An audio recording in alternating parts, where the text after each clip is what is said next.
எனதருமை நண்பர்களே, உங்கள் அனைவருக்கும் எனது இனிய வணக்கங்கள்.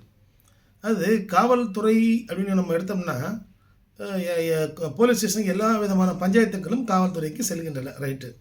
அப்போ எந்த விதமான பஞ்சாயத்துகளுக்கு, எந்த விதமான பிரச்சனைகளுக்கு எப்படிலாம் அவர்கள் அணுக வேண்டும் அப்படின்ற ஒரு ஒரு என்ன சொல்லுவாங்கன்னா, அப்படின்ற ஒரு ஒரு மினிமம் நாலெட்ஜ் காவல்துறை அதிகாரிகளுக்கு நிச்சயமாக காவல்துறை அதிகாரிகளாகட்டும், அடுத்து ஏட்டாகட்டும், ஒரு போலீஸ் கான்ஸ்டபிள் ஆகட்டும், அவர்களுக்கு அது தெரிந்திருக்க வேண்டும் அல்லது கொடுக்க வேண்டும்.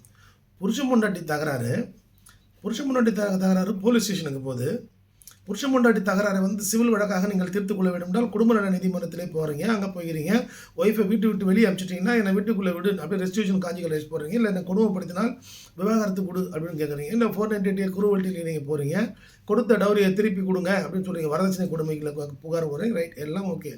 ஆனால் இங்கே பார்த்தீங்கன்னா, ஒரு போலீஸ் அதிகாரி என்ன கேட்குறாருன்னா, அந்த மனைவி கிட்ட நீங்கள் உங்களால் கருவுற முடியுமா?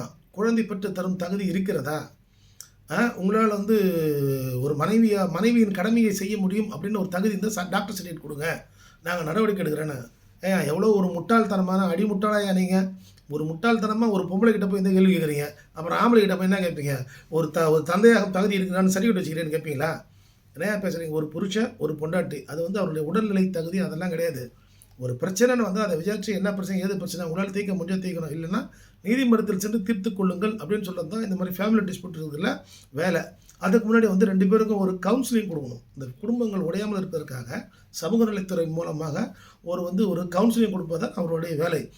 அதை விட்டு நிறைய பேர் கேட்குறது, சார் அந்த மாதிரிலாம் ஒரு சர்டிஃபிகேட் நாங்கள் கொடுக்கணுமா சார் போலீஸ்லேருந்து?